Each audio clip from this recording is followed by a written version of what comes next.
doing it for Dale. Dale.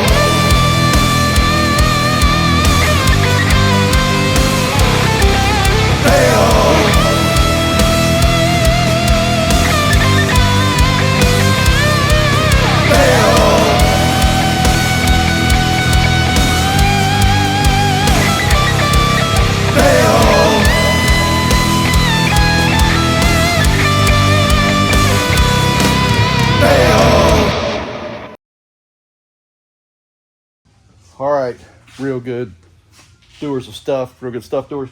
Welcome back to another unfathomably exciting episode, Real Good at Doing Stuff. Today we're going to start, or actually we're just going to put the whole thing together in this episode of the Dale truck engine revamp. Block is in the cylinder hole, and our piston is we're going to go 4-inch stroke, so this will be a 427. We're going all the way, maximum excitement. Kind of made my mind up, and that's what we're doing. The only issue I have is that these pistons are just slightly smaller than these, and with a 4-inch stroke, I don't want to get any more clearance than I have to.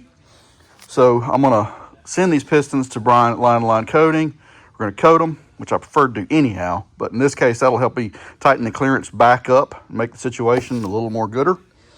But in the meantime, that also allows me to get the cylinders 100% instead of 99%. I get to clean up a little more and make sure everything's perfect. And that's what we're going to do next. Fun fact, this CK10, which I've owned for a million years, actually used to own Dale Sr.'s engines, because I bought it from a gentleman that used to build his V6, whatever, Grand National stuff back in the day. And he used to do Dale's motors in this very home. And I've since kind of confirmed that is actually true. Anyhow, let's start honing this thing.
All honed up,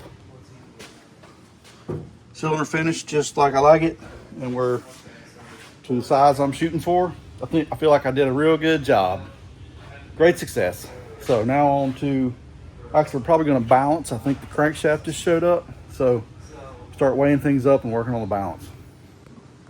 All right, we got the block all honed up and ready for new action. Pistons are about to leave to go to line because they're real good at coating stuff. They're going to coat them up and get that situation handled.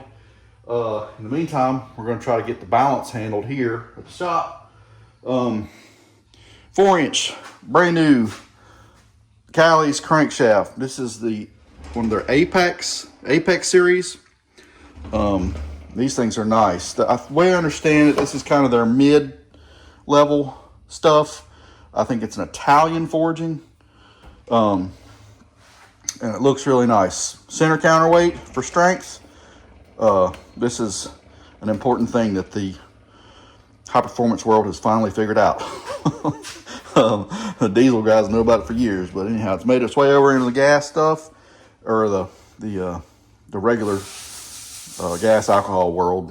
And these things this is actually the first Apex I've used here at the shop, I believe, but they look really nice, and that's what's going in. 4-inch stroke, otherwise similar. Boost line rods, these are the same rods. I just took them off the other pistons. We're going back together with the same rods. They're perfect shape. So they're going right back in the new motor. Total seal rings. And our Ross custom piston. Look at that. Also has emblazoning on it. HED. So this deal is probably going to be a little bit heavier piston. Really just because of the wrist pin. It's a little longer, beefy. It might be a little heavier. It's hard to say. We'll know shortly. We're going to balance or weigh everything and fill out our balance worksheet. We're going to use buttons this time instead of support rails to help locate the oil ring. But other than that, that's the main difference. This has a slight dish, so the compression is probably going to work out to be about the same, even though we're gaining displacement. So anyhow, I'm going to weigh all this stuff up, figure out the bob weight, and spin this crankshaft.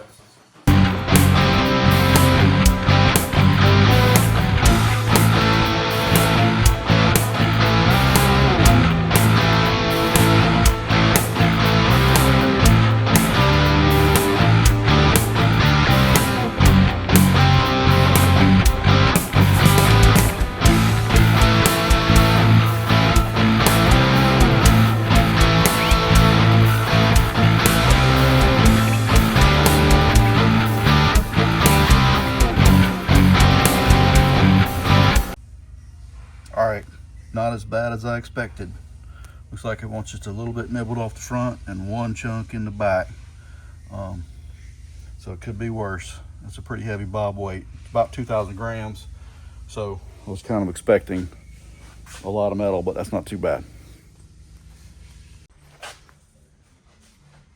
All right, we got an extra piece of metal pressed in, a 3/4 inch slug. I'm gonna spin it again and see if we're in a better spot.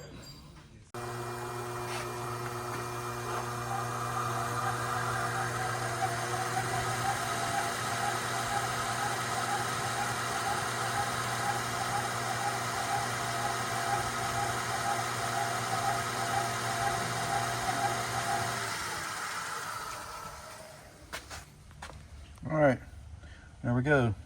Just gotta drill off a couple spots and we'll be good. 15 on the front, 13 on the back. So, a little drilling and we're done. All right, it's time we measure our bearing clearances on this engine on the main line. Rods as well, but right now the mains. And I thought I would take a second to show how this is done, generally speaking, in the realm of professional engine building. We use a device called a dial indicator, right? This is both the dial and the indicator. And this is a kind of expensive one. This is a Sun one. This one's made long so we can get down in mains and check things. These are very expensive instruments. When I told you the other day that one of the aromas of engine builders is despair, this is one of the reasons right here, because all this stuff is expensive. But anyhow, the way this process works, generally speaking, is the first thing I'll do is I'll measure the crankshaft with a micrometer, right? I'll measure the mains on this deal and I'll lock it down. There's a little lock here. Now, fun fact, to measure, to go through this process, it doesn't really matter if this is accurate at all. This thing can be complete garbage, it's not accurate. Doesn't matter, right? Because all we're trying to do is set the instrument to this dimension. It doesn't matter what it reads in this case, right? For other things it does, but for this it doesn't. And basically, once I've got this locked down to the shaft diameter, I have to set the indicator up. And how that's done generally, usually I'll kind of lock it out so that this part is exposed.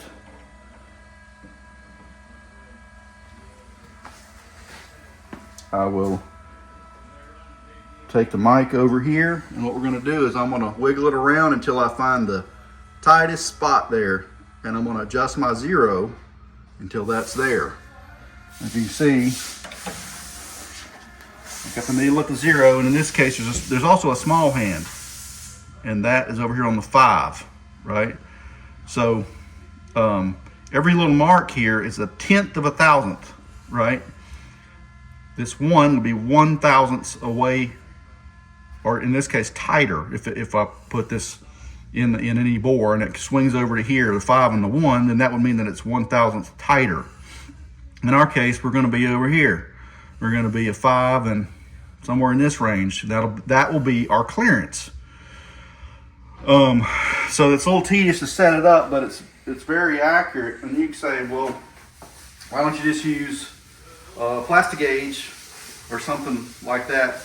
And you can, but it only tells you, for one, it's kind of crude, but it also only tells you a little bit of information. There's no way to tell how round something is, or eccentricity of a bearing, anything like that. You can't really check. But now that we have that set, what I'm going to do is flick my wrench on the ground. Important part of this process. If you don't do that, very little chance it's going to work. All right, now I'm going to pull the guts of this tool in and release it in the bore. And you can see right there, we are 5 and 2/7 or so, we'll call that, right? And I'll go down the line and measure. I'll try to measure in the same space on each one. Right, this one's 2/8 or so. And actually, a lot of times I'll measure the front side and the back side of each one, right? And then I'll document all this information, assuming it's where I want it to be. If it's not, I'll just take it apart and change something until it is.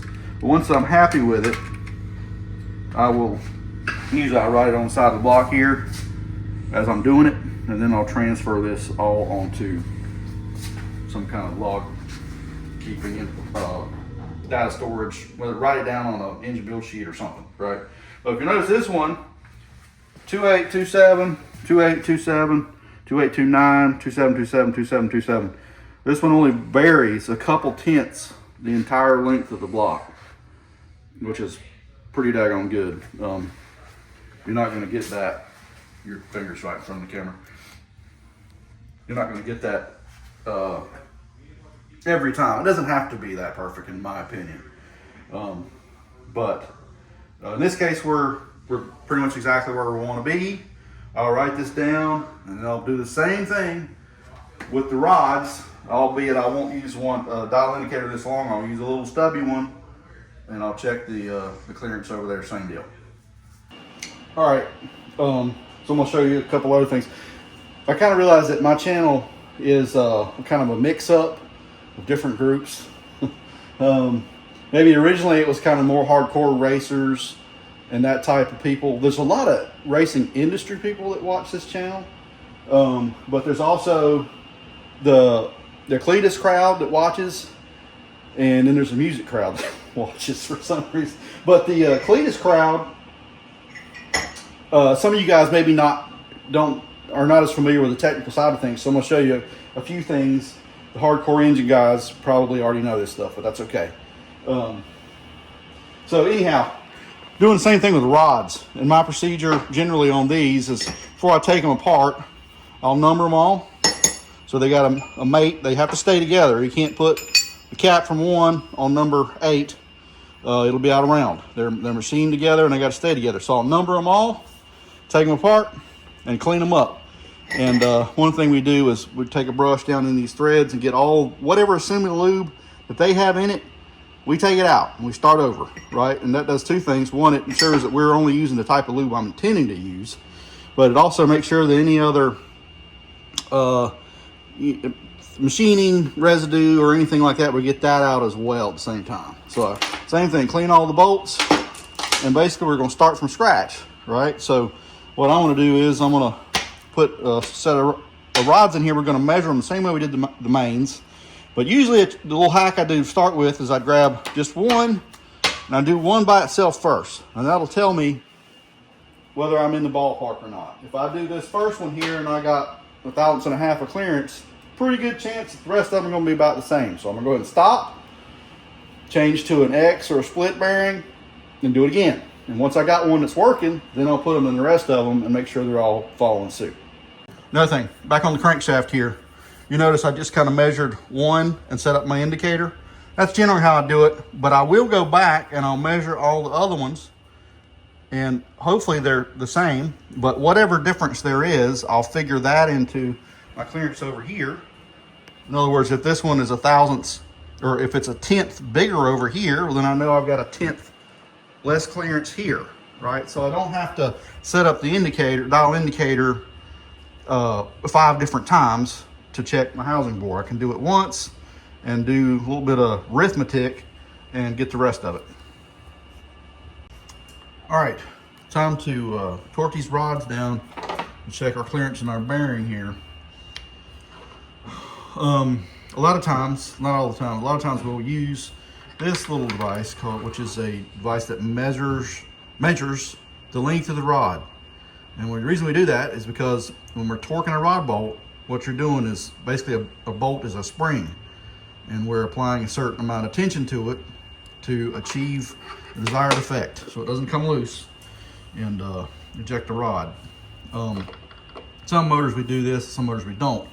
But in this case I'm going to, basically the way this works is I'm going to zero this rod bolt, and then I'm going to torque it down this rod, and whenever we achieve the desired amount of stretch, that's what I'm going to torque these rods to, right? And things that'll change that are, one, the type of fastener. The big thing is the type of assembly lube we're using. In this case, we're using number 3. Here we go. This stuff right here. It had a looked like a moly-based type lube on it, but I'm taking that off and using this. I like to be consistent in what I'm using on our stuff around here. And generally speaking, we use this, and on the aluminum rods, except for the aluminum rods. On the aluminum rods, we use a different lubricant. But anyhow, now I'm gonna torque these down, see what they achieves, what we need to do to make them stretch, and then we'll apply that to the rest of these, and we'll be able to check our clearance. All right, it took about 90 pounds to get this stretched the way I want it to be. Now I want to use a little shorter, get that in frame here, dial indicator to measure our clearance. Same process as the block, different tool, same idea. And then once I've got a bearing picked out, I'm going to stick them all together and measure them all. And yes, you have to measure them all.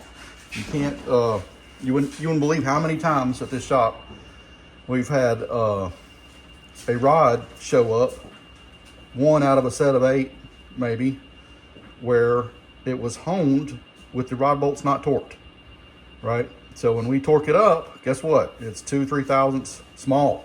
It would instantly blow up, you know? So you have to check this. Believe it or not, when we've had that happen in the past, it's been the more expensive rods that did that, not the cheap ones. All right, got rods on pistons, cranks all cleaned up, block's ready. Start snapping this thing together.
whatever, who cares, bro.